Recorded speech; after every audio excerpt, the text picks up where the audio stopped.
Our guest today is Miss Anna Morrison. Anna is a wife, a mother, a grandmother. She is retired but has had a very interesting career. She worked as a teacher, a cosmetologist, a nurse, and is now a very, very active entrepreneur. She is also a valued member of the Jamaican American Association of Central Florida. Welcome to Community Chat, Miss Anna. Oh my goodness, thank you very much. I'm flying and I'm thanking you for inviting me. I never expected this, but John, it's a pleasure. All right. Thank you. So I'm going to jump right in, Miss Anna. You were born and raised in Kingston, Jamaica. First of all, what was your experience like growing up in Kingston? And secondly, you told me that as a baby, you experienced Hurricane Charlie, a very deadly Atlantic hurricane. So how much did your parents tell you about that hurricane? Well, first of all, being a Jamaican and growing up in Kingston, and looking back, I think it was the most wonderful time of my life. Although we were poor kids and, we lived in the tenement yard situation, but we had a very big family, a loving family, a church family, and my life as with growing up was really, a good one. And I look back at it as the best experience of my life because our parents were Christians. We go to church from morning to night. Every morning we get up at 5 o'clock and we have devotion. We had a good breakfast, go to school, we're back, and our recreation Yeah. was at Sunday school, our recreation was at Good News Club, and I'm telling you, that was a blessing. Great. Because Sounds like a very healthy. especially, yes, it Yes. was. Wholesome. Even though it wasn't fancy, but It was I good. look back on it. So Yeah. tell us now about that hurricane and what your parents told you about that. Well, apparently I was a very turbulent person when I was growing up. And my mother would say that I was born during the hurricane Okay. season. And the house, she told us that after she had the baby, the hurricane came. I was born in May. The hurricane came in August. So I was just 2 months old. And we had to hide me on the dining table to protect me from the rain falling on me. And, as I displayed and grew up, and I displayed very, manly, my attitude was like a hurricane. Just keep on telling me, oh, you're such, you know what I mean? She always described me as being like Charlie the hurricane I agree. because I was You are a bit of a hurricane. All righty. We're going to move on because, time goes so quickly, I'm sad to say. Now, you were educated in Jamaica. And would you please share, first of all, some of your educational journey with us? yes, during writing this bio, I realized that a lot of things I took for granted. Anyway, I started with All Saints Primary School. Then my mom sent me to Windsor High School. That was a private high school. And from there, I went to Excelsior High School. For those Jamaicans who have gone through those schools, you will recognize where I am. So at 16 years of age, I had done the JSC exam and got Okay. um, six subjects. And my mom said, why don't you go and do teaching? And so I sat for the examination, passed it, and I chose the furthest place from Kingston to go. And that was First Teachers College. Okay. And I was 16 and that year, so I was going on my 17th. So when I graduated, it was a 2 year college. When I graduated, I was 19 years of age. So I moved on from there.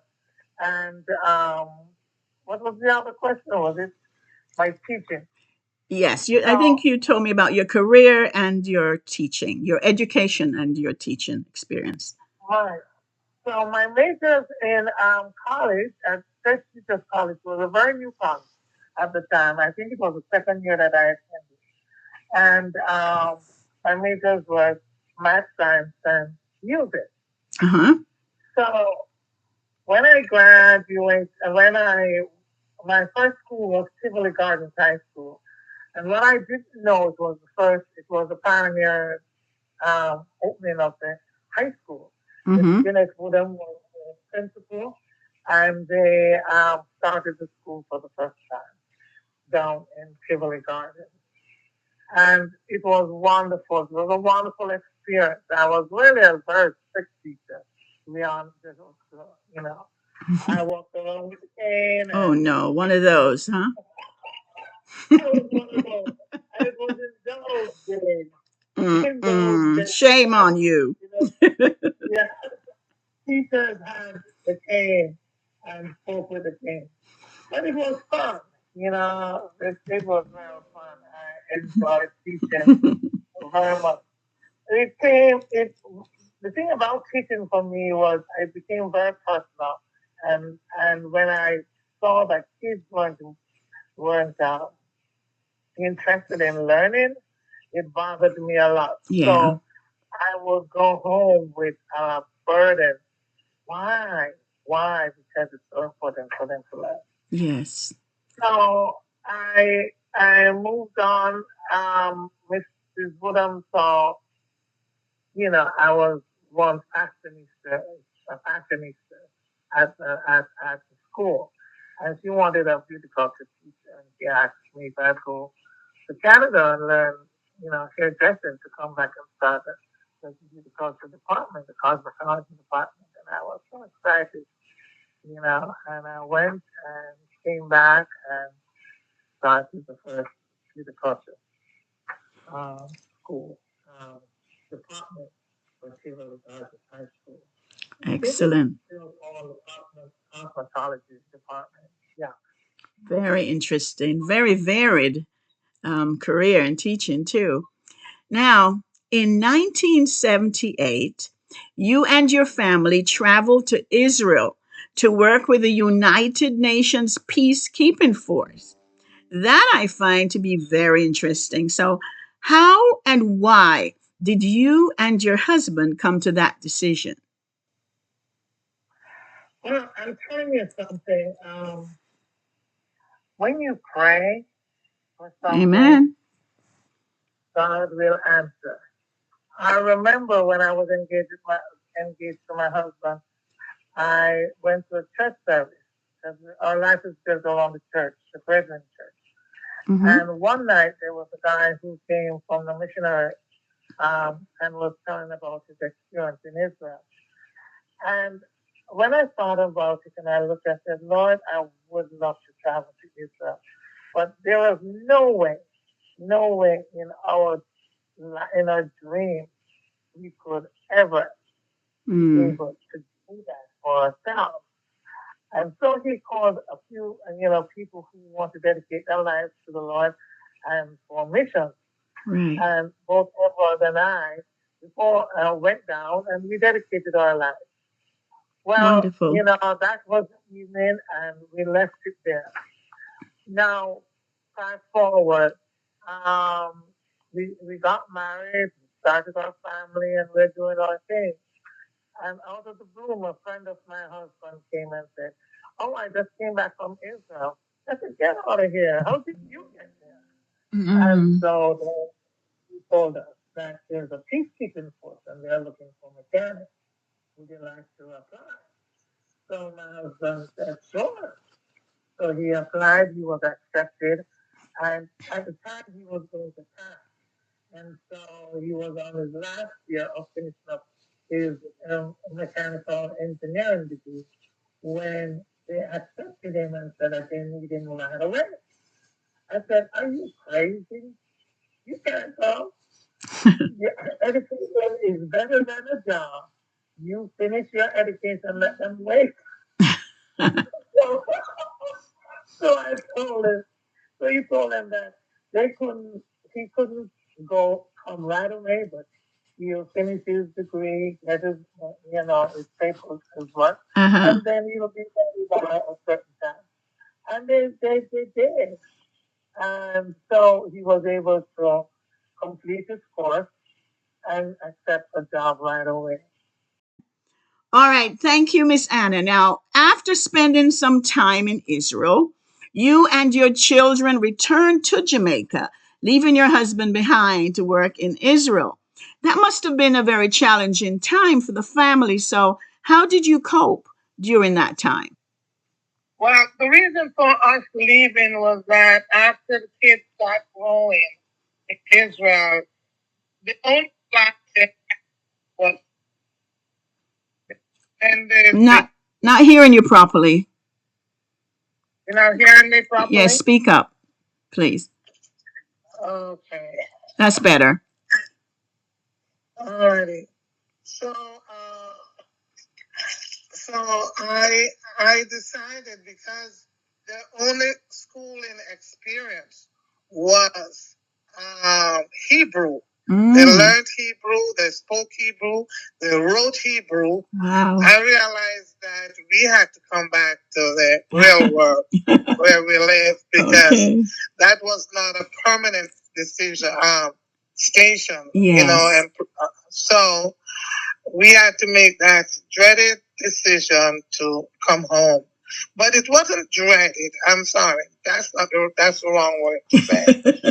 The kids needed to know that they had their own families and they were isolated in another community, in another culture, which was not actually theirs. And that was what caused me to make that decision. And we agreed to return to the Western world. I understand. So, are they able now to speak some Hebrew, your children? The funny thing about it is that when I went back to Jamaica, I said to my daughter, I said to my kids, well, okay, we're going to try to maintain our Hebrew language. Well, my daughter, Anna Kay, she would say, Mom, we are now in Jamaica, so we speak Jamaican. And we never got to continue to speak together in Hebrew.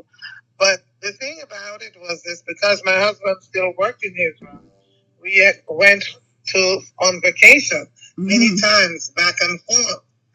And they were the ones that, Mom, how do we say this in Hebrew? How do we say that in Hebrew? And because I myself went to school and learned Hebrew, I was able to help them. To help them, good. Even though they threw it away, I was the one trying to get them to speak Hebrew. And I still speak a lot more Hebrew to myself. Excellent. I understand it. Excellent. Thank you for that. Now, in 1988, I think you migrated to Orlando, Florida, and you've lived here ever since. What are the pros and cons of living in Central Florida, in your opinion? Well, we had to make a decision as to where to live, because having a green card, and even though we traveled back and forth from Jamaica, the immigrations said, you got to make up your mind where you want to live, either in Jamaica or America.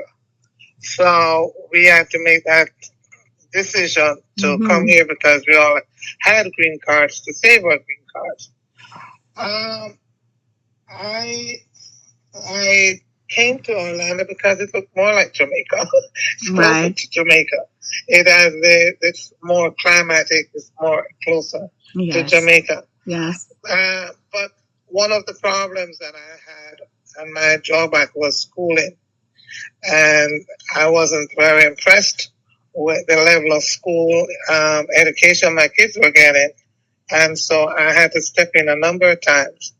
And the reason why my husband had to go back to work with the UN was because I had to take the kids out of public school, unfortunately, and put them into private school. And the only way we could afford private school is if we were getting private school pay.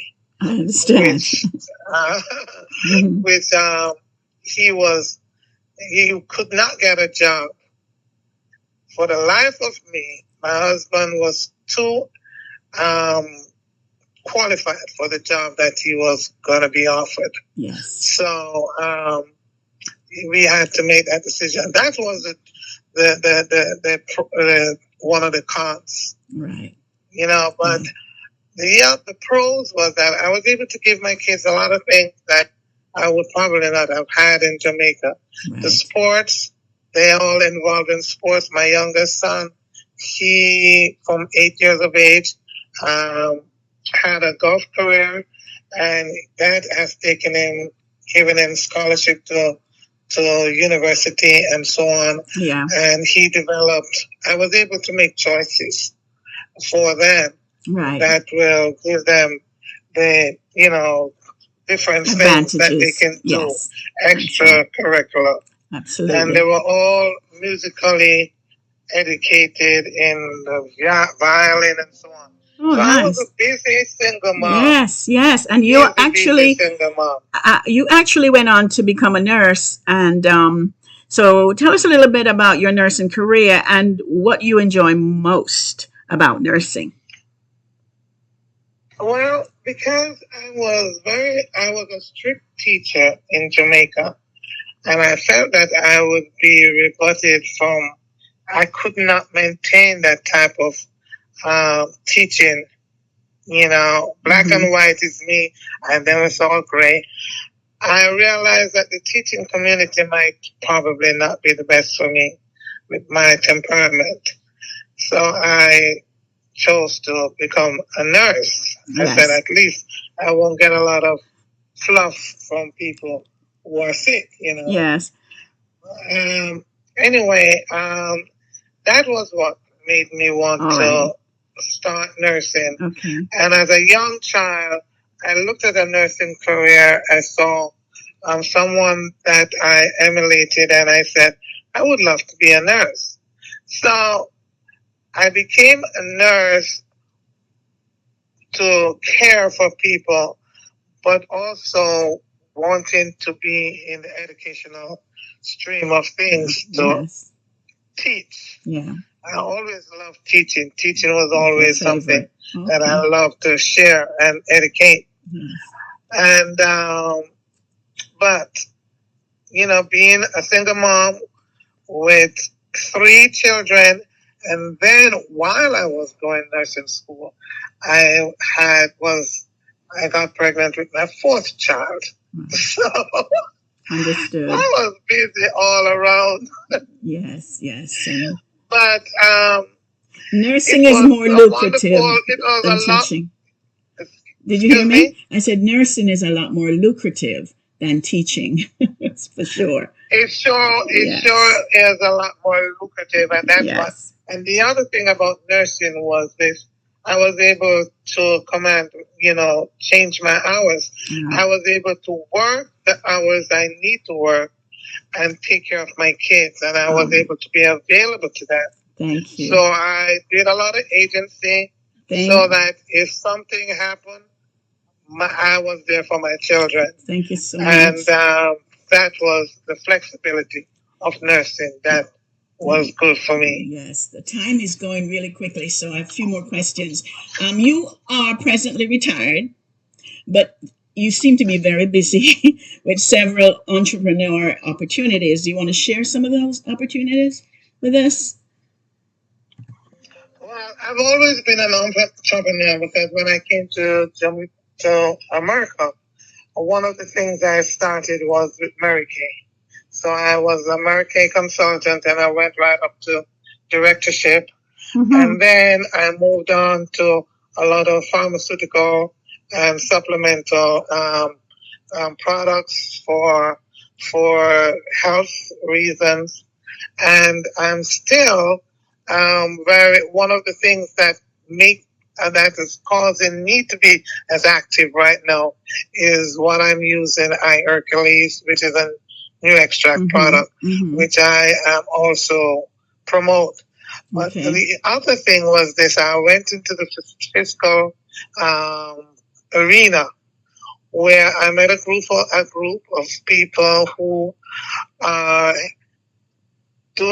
helping financially businesses that can, one, find funds that they don't know about, number one.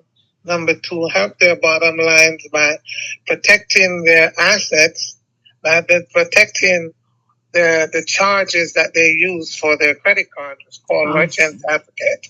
And number three, I also help to educate people about the value of having a trust rather than a will, because a will take you to probate, while a trust will protect your assets. And it's not only for the rich, but it's for everyone who owns their home and live there and have their legacy.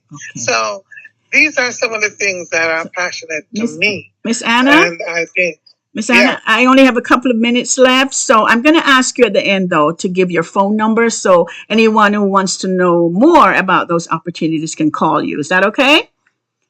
Sure. But I want to ask you this. I want to ask you this question. It's the last question. You are a valued member of the Jamaican American Association of Central Florida. In fact, you were a member years ago. You took a break, but now you're back in full force. What persuaded you to come back, and what are your hopes for the association's future?